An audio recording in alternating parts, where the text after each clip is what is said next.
2-4 minute की बात कर ली जाए क्या? आधे आप करो, शुरू से स्टार्ट करो सर, अच्छा, बोलो सर। तो पहली बात तो मैं आपको ये बताना चाहूंगा कि हमारी हर वार्तालाप रिकॉर्ड होती है ठीक है और सर। उसके पीछे जो मकसद रहता है वो एक व्यक्ति से बात करने की बजाय वह हाँ सर, ऊर्जा जो है पूरे विश्व में फैल सके और ठीक है हम सर। महापरिवर्तित भारत को जमीन पर उतार सके, ये उसका ठीक है सर। उद्देश्य है। ठीक है सर। अन्यथा हमने आपसे मान लो आधा घंटे बात की, तो वो हम्म। आधा घंटे की एनर्जी हम और आपके बीच में विलुप्त हो गई, तीसरे व्यक्ति को तो नहीं मालूम पड़ेगा कि हमने क्या बातचीत की। ना, बिल्कुल बिल्कुल बिल्कुल। तो इसमें इस मॉडल का जो निचोड़ है वो ये है कि हम 9 दिन में 100 करोड़ हो सकते हैं और हम एक धागे से बंधे होंगे। उस हम्म। धागे का नाम है अच्छा भारत। ठीक है और सर। अच्छे भारत की डेफिनेशन है 21 लक्ष्यों वाला महाभारत, 5 मौलिक अधिकारों वाला महाभारत। हम्म। तो ये 21 लक्ष्य क्या हैं? जो हमारे दुष्ट राजनेताओं ने आजादी के 77 साल के बावजूद भी वही दुष्ट प्रशासनिक व्यवस्था जो हाँ जी। अंग्रेजों ने भारतीय गुलामों को अपमानित हाँ जी। करने के लिए, शोषित करने के लिए, उत्पीड़ित करने के लिए बनाई थी, ये हाँ जी। दुर्भाग्य और लज्जा का विषय है कि वो भी हाँ जी। आज ही भी हमारे ऊपर वही व्यवस्था थोपी हुई बिल्कुल बिल्कुल सेम सर।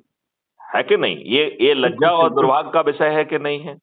अब अभी हम अपमानित हो रहे हैं सर, प्रताड़ित हो रहे हैं। हर जगह अपमानित है। हर विभाग का जो है ना छोटा साला चपरासी भी वो कहता है इधर बैठ जाओ, इधर हटो, ये करो, वो इधर बैठ करो। जाओ, कोई रिगार्डिंग नहीं है सर, वो भी कोई कोई अपमानित ही है। कोई रिस्पेक्ट नहीं है। हाँ, कोई और उसके रिस्पेक्ट नहीं है। साहब अंदर बैठ के जो है ना मालूम नहीं किसके साथ चाय छान रहे हैं और हम्म। आपको कहा जा रहा है कि साहब मीटिंग में बिजी हैं। मीटिंग में बिजी, अगला सीट लाम बैठा है। बिल्कुल सही करे सर। और अंदर साहब आपको अच्छी तरीके से मालूम है कि मक्खी मार रहे हैं। पक्की मार है, बिल्कुल ये सर। तो हमने अभी जो नए 3 कानून बनाए हैं, is it not the old wine in new bottle? हम गुलामों के कानून की आत्मा नहीं बदल पाए। हम्म।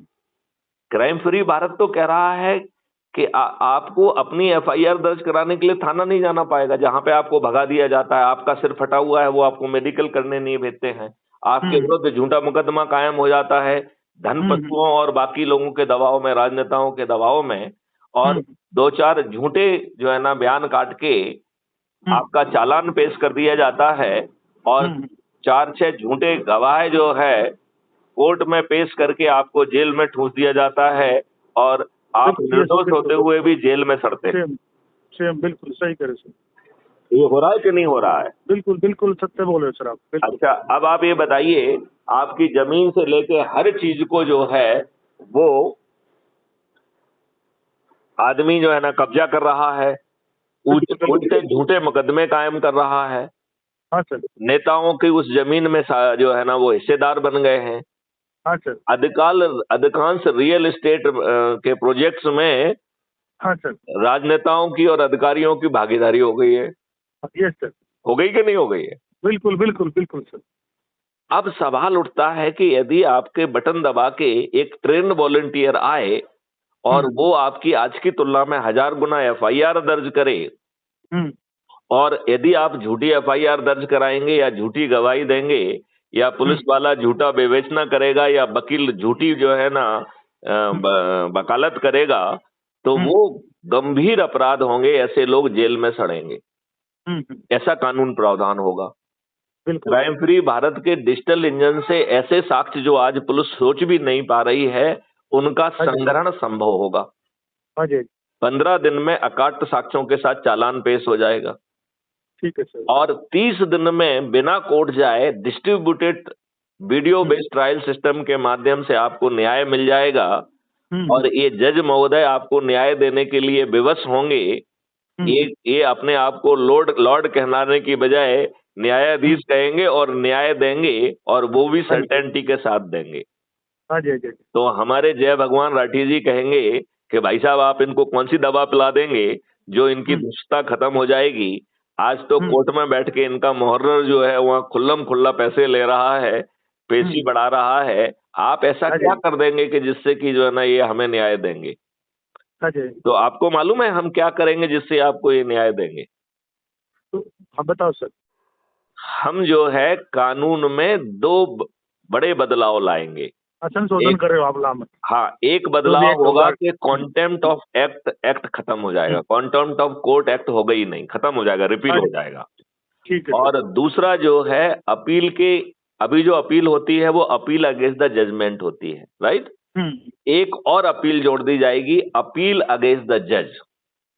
ठीक है सर। जब अपील अगेंस्ट जज करेंगे तो जो फरियादी है वो जज पे आरोप लगा रहा है कि जज महोदय, पर्याप्त साक्ष्यों को नजरअंदाज करके आपने जानबूझ के गलत निर्णय दिया है। ऐसी स्थिति में जज महोदय को स्वयं कटघरे में खड़े होकर अपने जजमेंट को डिफेंड करना होगा। और यदि वो दुर्भाग्य से अपने जजमेंट को डिफेंड नहीं कर पाए तो वो डी पैनल हो जाएंगे। डी पैनल का मतलब है वो जज नहीं रहेंगे। तो और जज को डी पैनल करने के लिए कोई महाअभियोग नहीं चलाना होगा। यदि उन्होंने गलत जजमेंट दिया और अपना जजमेंट को डिफेंड नहीं कर पाए तो वो डी पैनल हो जाएंगे और वो जज नहीं रहेंगे। उनको जज ना रहने के लिए कोई महाअभियोग नहीं चलाना होगा और ऊपर से लाखों रुपए का हर्जाना देना होगा। अब बताओ जज महोदय आपको न्याय देने के लिए विवश होंगे कि नहीं? विवश होंगे, बिल्कुल होंगे सर। तो ऐसे 21 महालक्ष्य हैं जो आपके पानी को 9 फीट पे ले आएंगे, जो पेड़ों की संख्या को 3 गुना कर देंगे, जो है गायों की संख्या को 10 गुना कर देंगे, गायों के ब्रीडिंग सेंटर्स होंगे। ना ठीक है सर। गायें जो है वो हजारों एकड़ों में गौशालाएं फैली होंगी और उसमें किसी की जमीन नहीं ली जाएगी।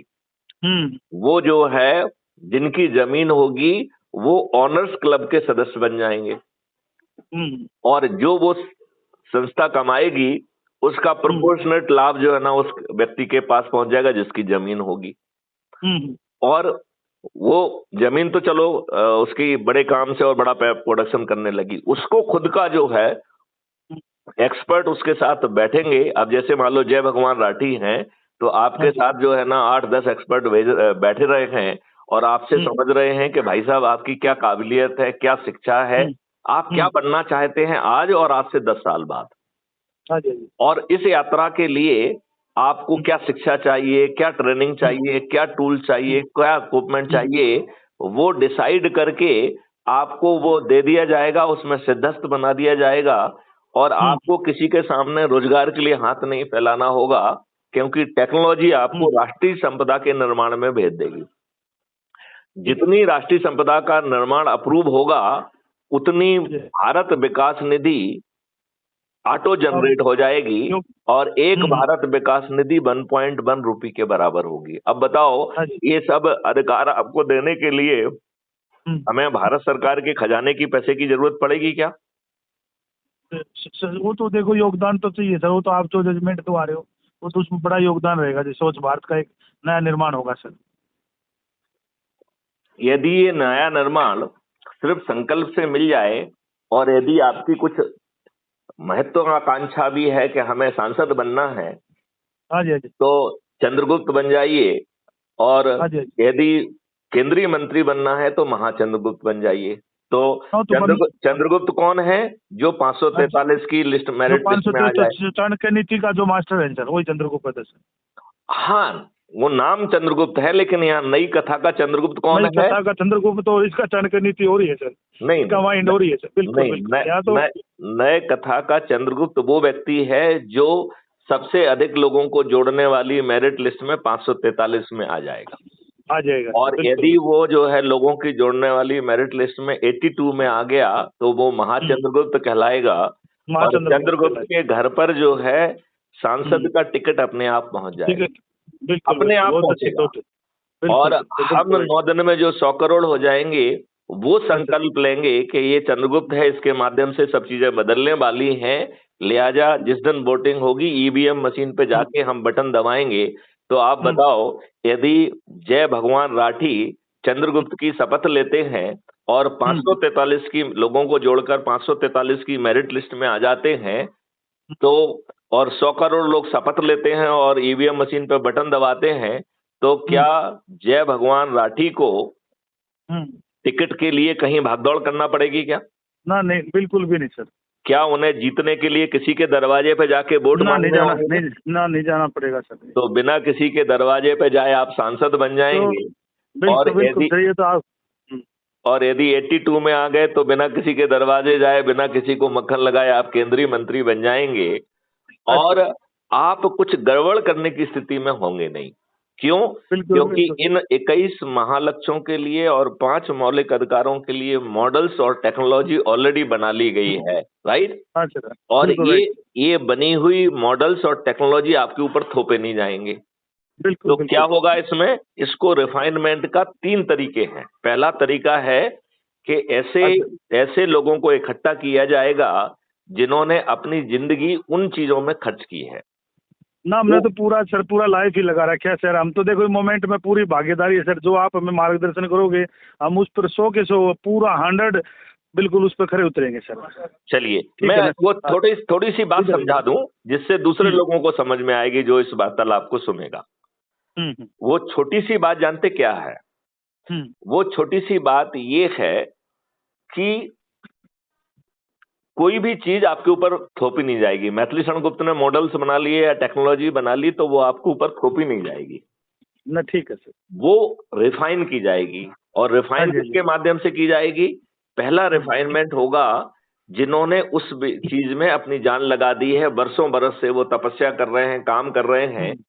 कोई जो है ऑर्गेनिक खेती पे काम कर रहा है, कोई पानी के ऊपर काम कर रहा है, कोई मिट्टी पे काम कर रहा है, कोई गौशालाओं पे काम कर रहा है। तो ऐसे सभी विद्वानों को, ऐसे श्री कर्मठ लोगों को, कर्म योगियों को पहचान के एक टास्क फोर्स का हिस्सा बनाया जाएगा। बिल्कुल सर।